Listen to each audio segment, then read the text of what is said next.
Welcome to the William Scott Show. Rational, reasonable, and red-pilled. The topic of today's discussion is values and virtues. I think in our society that we've somewhat lost sight of virtue and the importance it has on our lives. A major feeling of content, or that a major ingredient in being content in life, is finding fulfillment in our life. In my experience, from speaking to people, from living my everyday life, reading books, all types of books and self-help books, and from the cliche ones like Chicken Soup for the Soul to more tailored ones like 7 Habits of Highly Successful People, it's extremely important to lead with virtue while maintaining your values. So let me preface this discussion by stating that there is a difference between values and virtues. Values are standards or principles that are considered important or desirable, and virtues are qualities that are considered to be good or desirable in a person. Their onset definition is very similar. The biggest difference now is values have a subjective nature to them because the individual can decide what is important to them. On the other hand, virtues are qualities that are universally accepted to have high moral value. Values may not be desirable or have moral goodness, while on the other hand, virtues have high moral value. For example, one may place a great amount of value on financial success, just solely financial success.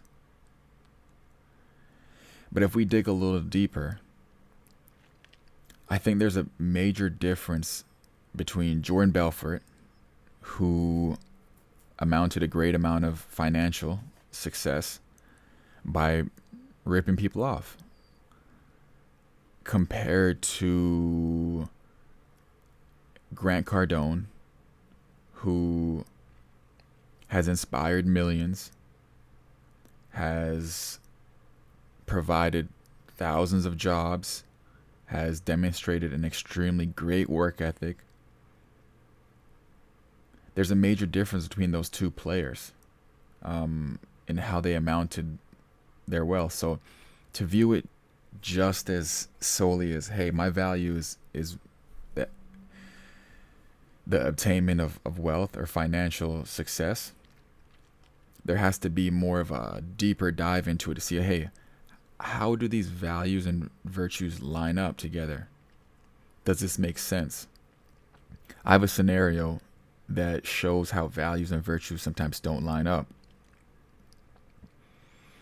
My friend made me a meal that was burnt and did not taste good.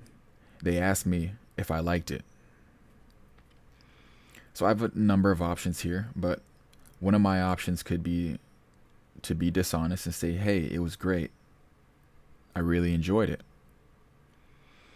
My other option could be to say, hey, it was burnt. I didn't enjoy it. In both situations, there's a representation of value and virtue, and I think that we can see that sometimes they don't always line up. So my first answer when I was dishonest and said, yeah, it was great, I may be leaning on the value of, hey, I want to be kind. I don't want to offend them, so I want to demonstrate kindness. Even though I'm being dishonest, I'm not practicing a virtuous act right there by being dishonest. Instead of being honest, say, hey, I really appreciate the meal. I appreciate your efforts, but no, I didn't like it. It was burnt. On the other hand, I could state to them, hey, it was burnt. Like I said, thank you. That right there would be a virtuous action. It might not be the most kind. It may not line up well with my value of kindness, but I will say that leading with virtue will provide me with a better framework and a better long-term outcome. and a more fulfilled one. I think our generation and even our society has lost sight of this. If you're 300 pounds overweight and you're obese, you're over 30% body fat, and you say to me, "Hey, how do I look? Hey, do you think I've gained weight?" A lot of people want to practice the kindness measure of, and they value kindness. They value not offending somebody and not being offensive. But, the virtuous answer would be, "Hey, yes, you've gained weight. Yes, you're obese. Yes, you do look fat in that clothing that you're wearing." That's being truthful and honest. And I think that if you lead with the virtue, your friend, your colleague, your family member, whoever that you said that to, hopefully that can inspire them to look in the mirror and say, "Hey, I've gained a lot of weight. I'm fat. I need to get in shape. This is clearly unhealthy."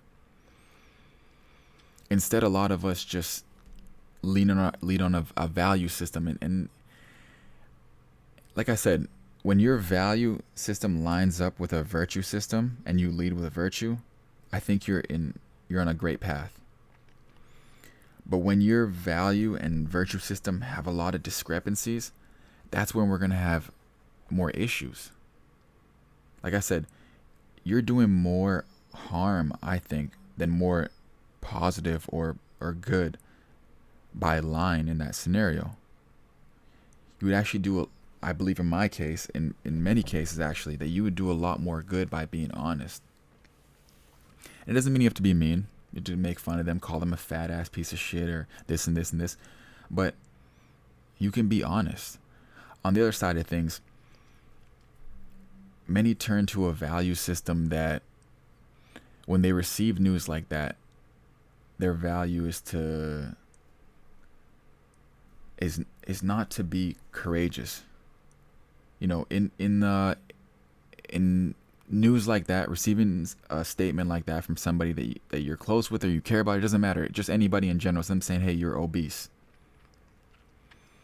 A virtue is courage, is to be able to take that information in, and instead of being clouded in how you feel into maybe a negative feeling that it invokes, is to be courageous, and is to be reasonable, and it is to accept it and say, "Hey, is this true or not? Let me think about this reasonably and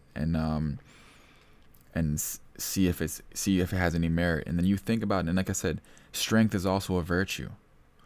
So if you were to practice a virtuous life, you would hear that information, and like I said, your value to say, my value is not to feel bad. My value is just to feel pleasant feelings consistently, and not to feel bad. But if you're in that scenario right there, you're placing the value of feeling pleasant feelings and not feeling offended, not feeling negative feelings towards somebody saying something to you, over the value of strength, over the value of work ethic, over the value of respect for yourself and your body, over the value of being courageous.